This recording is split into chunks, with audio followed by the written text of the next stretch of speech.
हर्ष बस में बैठकर हर रोज की तरह ऑफिस जा रहा था। आज भी वो 10 मिनट लेट था, इसलिए वो बहुत परेशान था। बॉस मुझे आज भी बहुत डांटने वाले हैं, ये सब उसके दिमाग में चल रहा था। तभी उसके कंधे पर किसी ने हाथ रखा और मीठी आवाज में कहा, एक्सक्यूज मी, क्या मैं यहाँ पर बैठ सकती हूँ? हर्ष हाँ बोलने जा ही रहा था, लेकिन उस खूबसूरत लड़की को देखकर उसकी आवाज़ गले में ही अटक जाती है और उसने सिर्फ सर हिलाकर हाँ में संकेत दिया। वो लड़की उसके पास बैठ जाती है। उस लड़की के शरीर में से एक अलग ही मनमोहक खुशबू आ रही थी। उसकी बड़ी बड़ी आंखें थी, लंबे लंबे बाल थे। हर्ष की नज़र सिर्फ उस लड़की के चेहरे पर टिक गई थी और उसका दिल अब सिर्फ उस लड़की के बारे में सोच रहा था। ऑफिस में बॉस क्या कहेंगे, उसके बारे में वो कुछ नहीं सोच रहा था। तभी उस लड़की ने हर्ष से पूछा कि आपको कहाँ जाना है? हर्ष उस लड़की को देखकर इतना पागल हो गया था कि वो खुद ही भूल गया था कि उसको कहाँ जाना था। वो लड़की मासूमियत भरी नजरों के साथ उसके जवाब का इंतजार कर रही थी। तभी हर्ष को अपना बैग देखकर याद आता है कि वो ऑफिस जा रहा था। याद आते ही हर्ष ने तुरंत लड़की को जवाब दिया, MG रोड। वो लड़की मुस्कुराते हुए बोली, आपका स्टॉप आने ही वाला है। हर्ष ने उस लड़की की आवाज़ सुनी जो कि उसको बहुत अच्छी लग रही थी। हर्ष के दिमाग में सिर्फ उस लड़की के बारे में ख्याल आ रहे थे। वो जानता था कि वो एक अनजान लड़की है, फिर भी वो सिर्फ उसी के बारे में लगातार सोच रहा था। तभी उस लड़की ने हर्ष के कंधों पर हाथ रखा और वो बोली, आप कहाँ खो गए? आपका स्टॉप आ गया और मेरा भी। इतना सुनने के बाद हर्ष बहुत खुश हो जाता है, क्योंकि अब वो कुछ और पल उस लड़की को देख पाएगा। बस रुकी और वो दोनों उतर गए। इसके बाद हर्ष अपने ऑफिस चला गया और वो लड़की अपने ऑफिस चली गई। उस लड़की के बारे में सोचते सोचते हर्ष ऑफिस में पहुंच जाता है। आज बॉस की डांट भी हर्ष पर कोई असर नहीं कर रही थी। उसका पूरा दिन ऑफिस में उस लड़की के बारे में ही सोचते हुए चले जाता है।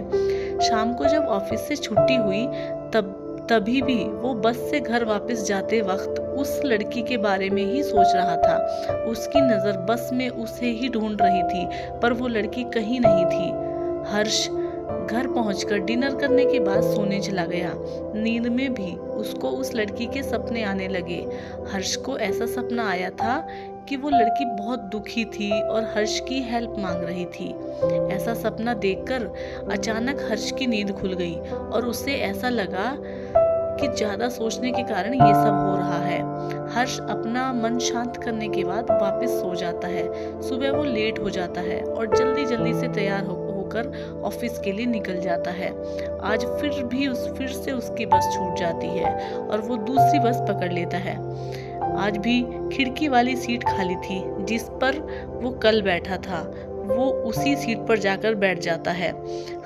आज हर्ष को उम्मीद नहीं थी कि वो लड़की फिर से आएगी, लेकिन थोड़ी देर बाद अचानक हर्ष को उस लड़की की आवाज़ सुनी। वो लड़की आज फिर से आई और उसने हर्ष से पूछा, एक्सक्यूज मी, क्या मैं यहाँ पर बैठ सकती हूँ? उसके चेहरे पे आज स्माइल थी। हर्ष ने भी मुस्कुराते हुए उस लड़की को कहा, जी ज़रूर। वो लड़की पास में बैठ जाती है और आज वो दोनों कुछ बातें भी करते हैं। उस लड़की ने अपना नाम रोशनी बताया। वो लड़की MG रोड में ही कॉल सेंटर में जॉब करती थी। हर्ष ने भी उसको अपना नाम बताया और कहा कि मैं एक कंपनी में सॉफ्टवेयर इंजीनियर की पोस्ट पे जॉब करता हूँ। अब रोशनी और हर्ष हर रोज मिलने लगे। अब हर्ष की बस भी मिस नहीं होती थी, क्योंकि वो अब रोशनी से मिलने के लिए हर रोज जल्दी उठकर तैयार हो जाता था। वो दोनों अब अच्छे दोस्त बन गए थे। हर रोज एक दूसरे से बातें करते थे, लेकिन उन दोनों के बीच में प्यार या फिर दोस्ती को लेकर कोई कमिटमेंट नहीं हुआ था। फिर भी दोनों को एक दूसरे के साथ समय बिताना अच्छा लग रहा था। यूं ही दिन बीतते रहे और एक दिन रोशनी बस में आई, लेकिन वो हर रोज की तरह खुश नहीं थी। हर्ष ने उससे पूछा, फिर भी वो कुछ नहीं बोली। थोड़ी देर बाद रोशनी ने हर्ष से कहा कि मैं तुम्हें कुछ कहना चाहती हूँ, और इतना बोलकर वो रोने लगी। हर्ष ने उसे संभालते हुए कहा, बोलो, तुम क्या कहना चाहती हो? रोशनी ने कहा, तुम आज ऑफिस मत जाओ, ऑफिस से छुट्टी ले लो। प्लीज़। हर्ष ने कहा, बस इतनी सी बात और तुम इसके लिए रो रही हो? मैं नहीं जाऊंगा, अब रोना बंद करो। रोशनी ने कहा, मैं आज का दिन तुम्हारे साथ बिताना चाहती हूँ। हर्ष ने कहा, अच्छा ठीक है, हम आज पूरा दिन पार्क में बैठेंगे और वहीं पर कुछ खा लेंगे। मैं आज ऑफिस नहीं जाऊंगा। दोनों पार्क में पहुंचे। रोशनी बहुत खुश हो गई। दोनों ने कुछ खाया और वो शाम तक वहीं पार्क में रहे। शाम के 5 बजे रोशनी ने हर्ष से कहा कि आज तुम मेरा एक आखिरी काम कर दो, और उसने एक लिफाफा हर्ष को दिया। उस लिफाफे में 1 लाख का चेक था और एक लेटर भी था। उस लिफाफे में एक एड्रेस भी लिखा हुआ था। रोशनी ने हर्ष से कहा, तुम इस एड्रेस पे ये लिफाफा पहुंचा दो। रोशनी ने ये भी कहा कि वास्तव में मैं इस लिफाफे को पहुंचाना चाहती हूँ, लेकिन मैं वहाँ पर जा नहीं सकती हूँ क्योंकि मैं उनकी कर्जदार हूँ। मैं उनसे नज़र नहीं मिला सकती हूँ। हर्ष ने रोशनी से कहा, तुम फिक्र मत करो, मैं ये काम कर दूंगा। दोनों का मन वापस घर जाने का नहीं था, लेकिन जाना तो था, इसलिए दोनों बस पकड़कर अपने अपने घर पहुँच गए। अगले दिन रविवार था, इसलिए हर्ष सुबह आराम से सोकर 10 बजे जगा। वो तैयार हुआ और उसने ये डिसाइड किया कि वो आज ही उस लिफाफे को उस एड्रेस पर पहुंचा देगा। वो 12 बजे उस एड्रेस पर पहुंच गया। घर के बाहर जाकर उसने डोरबेल बजाई। थोड़ी ही देर में 2 बुजुर्ग कपल बाहर आए और उन्होंने पूछा कि तुम कौन हो? हर्ष ने कहा, रोशनी ने ये लिफाफा भिजवाया है। उन दोनों ने एक दूसरे को देखा और फिर हर्ष को कहा कि बेटा तुम अंदर आ जाओ। हर्ष अंदर जाता है और अंकल उसे कुर्सी की तरफ इशारा करते हुए बैठने के लिए कहते हैं। आंटी जी ने कहा, बेटा मैं तुम्हारे लिए चाय बना के लाती हूँ, और वो अंदर किचन में चले जाते हैं। हर्ष ने कहा कि आंटी मैं पहले से ही चाय नाश्ता करके आया हूँ, आप परेशान ना हो। पर फिर भी उन्होंने जिद करके बिठाया और उससे बातें करने लगे। उन्होंने हर्ष से पूछा कि बेटा तुम रोशनी को कैसे जानते हो? तुम्हारा उससे क्या रिश्ता है?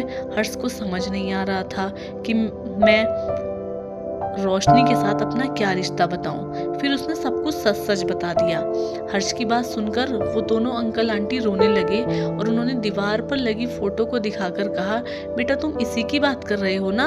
हर्ष ने कहा, हाँ आंटी मैं इसी रोशनी की बात कर रहा हूँ। तभी उन्होंने बताया कि बेटा 6 जनवरी को हमारी बेटी की मौत एक बस एक्सीडेंट में हो गई थी। हम दोनों उस पर आश्रित थे और वो सिर्फ हमारी बेटी नहीं बल्कि बेटा भी था। इतना जानने के बाद हर्ष का दिमाग काम करना बंद हो गया। उसे समझ नहीं आ रहा था कि ये सब हो क्या रहा है।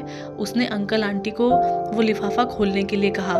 उसने कहा कि इसमें आप लोगों के लिए एक लेटर और 1 लाख रुपए का चेक है। उन दोनों ने हर्ष को बताया कि रोशनी पर 1 लाख का कर्ज था और वो उसे पूरा करने के लिए बहुत मेहनत कर रही थी।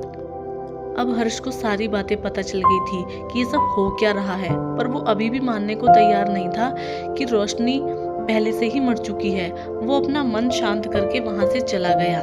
फिर कभी वापस हर्ष को रोशनी उस बस में नहीं मिली। धीरे धीरे उसने भी ये मान लिया कि वो रोशनी की आत्मा ही थी जो कर्ज पूरा करने के लिए आई थी।